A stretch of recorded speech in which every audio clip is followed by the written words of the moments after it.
Welcome student. আমরা আজকে নতুন একটা ভিডিও নিয়ে চলে এসেছি। সেটা হচ্ছে how to use demonstrative pronoun. অর্থাৎ আমরা জানি প্রোনাউনকে আমরা 8 ভাগে ভাগ করে থাকি, তার একটা ভাগ হচ্ছে কি না তো এই ডেমনস্ট্রেটিভ প্রোনাউন। তো এটা শুধু তোমাদের জন্য না, বড়রা যারা আছো তারাও কিন্তু এর ব্যবহারটা করতে পারো। আমরা দৈনন্দিন জীবনে চলার পথে, অফিসের কাজে বলো বা বিভিন্ন জায়গায় যেখানে আমাদেরকে দু একটা ইংলিশ কথা বলতে হয়, সেখানে কিন্তু এই ডেমনস্ট্রেটিভ প্রোনাউনের ব্যবহার মানে ভালোভাবে বা অতিরিক্ত মাত্রায় হয়ে থাকে। তো আজকে এই ডেমনস্ট্রেটিভ প্রোনাউন নিয়ে আজকে আমার এই ভিডিওটা। আশা রাখবো বড়রা এবং আমার স্টুডেন্ট যারা আছো তারা তো দেখবেই, বড়রাও এই ভিডিওটা ভালো করে দেখবে। আসো দেখা যাক তাহলে কি বলেছে।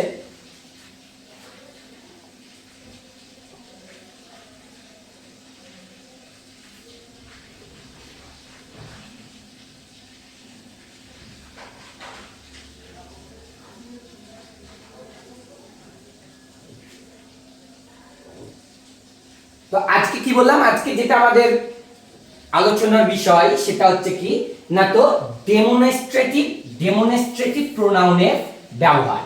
তো আমাকে প্রথমেই মনে রাখতে হবে যে ডেমনস্ট্রেটিভ প্রোনাউন কোনগুলো। ডেমনস্ট্রেটিভ প্রোনাউন হচ্ছে 4টে। এক হচ্ছে দিস, এটা খুব সুন্দরভাবে লেখা আছে দিস।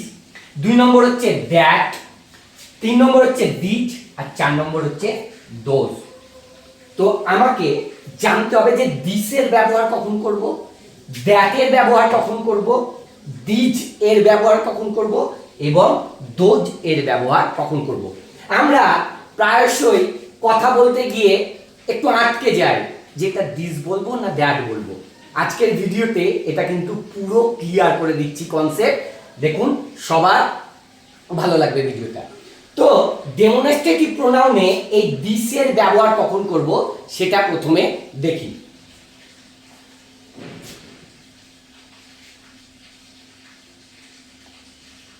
ডেমনস্ট্রেটিভ প্রোনাউনে দিসের ব্যবহার আমরা কখন করব?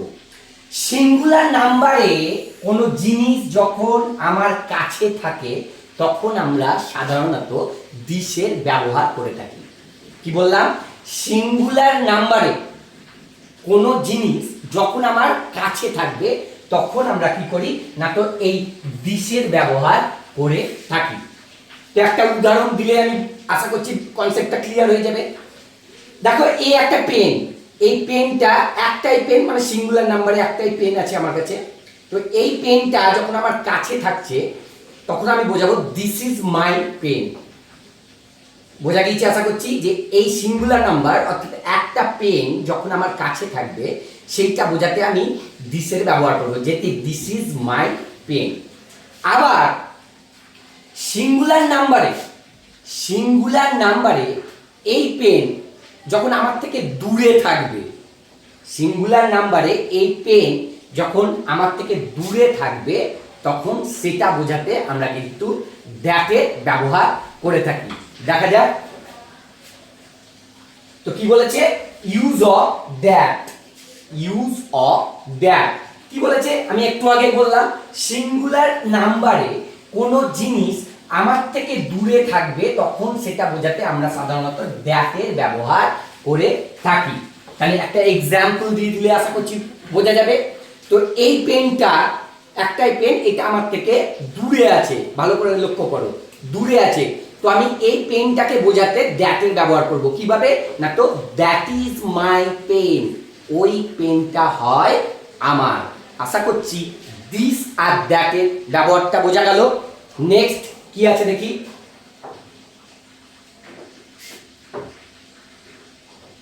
নেক্সট আছে দিজ, ইউজ অফ দিজ। কি আছে নেক্সট না তো ইউজ অফ দিজ।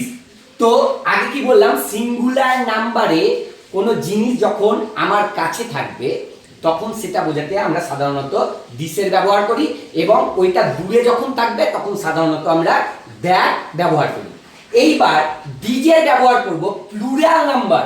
প্লুরাল মানে অনেকগুলো জিনিস যখন বোঝাবে, অনেকগুলো জিনিস যখন আমার কাছে থাকবে সেইটা বোঝাতে আমরা সাধারণত এই দিজের ব্যবহার করে থাকি। দেখো এখানে বলাই আছে প্লুরাল নাম্বারে অনেকগুলো জিনিস যখন আমার কাছে থাকবে তখন আমরা দিজের ব্যবহার করে থাকি।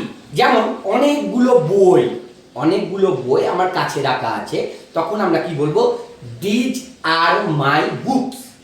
দিজ আর মাই বুকস, অর্থাৎ এই বইগুলো হয় আমার। আশা করছি বোঝা গেল। নেক্সট কি আছে দেখি। নেক্সট আছে দোজ। দোজের ব্যবহার কখন করব? নেক্সট আছে ইউজ অফ দোজ, অর্থাৎ আমি একটু আগে বললাম যে অনেকগুলো জিনিস, অর্থাৎ প্লুরাল নাম্বারে অনেকগুলো জিনিস যখন আমার কাছে থাকছে তখন আমরা দিজের ব্যবহার করছি। অনুরূপভাবে অনেকগুলো জিনিস যখন আমার থেকে দূরে থাকবে সেইটা বোঝাতে আমরা দোজের ব্যবহার করব। এই যে এখানে সুন্দরভাবে বলা আছে যে প্লুরাল নাম্বারে অনেকগুলো জিনিস দূরে বোঝাতে সাধারণত আমরা দোজের ব্যবহার করে থাকি। তাহলে কেমন ভাবে বলা যেতে পারে যে এই যে অনেকগুলো বই সেগুলো আমার থেকে অনেকটা দূরে আছে, তো আমি সেটাকে বোঝাবো, তাই তো? কি বোঝাবো না, তো দোজ আর মাই বুকস, ওই বইগুলো হয় আমার। বোঝাতে পেরেছি তো? কি বললাম? ডেমনস্ট্রেটিভ প্রোনাউনে যে চারটে ওয়ার্ড আছে দিস, দ্যাট, ডিজ আর দোজ, এইগুলো ব্যবহার কিভাবে এবং কখন করা যায় সেটা নিয়েই আজকে ভিডিও। আশা করছি বাড়ির ছোটদের তো কাজে লাগবেই, বড়রাও একটু ভিডিওটা দেখবেন আপনাদের দৈনন্দিন জীবনে, অফিসে বলুন, স্কুলে বলুন, বা কোথাও কথাবার্তার ক্ষেত্রে এই চারটে জিনিসের ব্যবহার কিন্তু আমরা প্রায় ক্রমশ করে থাকি। আশা করছি ভিডিওটি ভালো লাগলো। ছোট্ট একটা ভিডিও, অবশ্যই দেখুন ভিডিওটা এবং বাড়ির বাচ্চাদের অবশ্যই দেখান। ধন্যবাদ।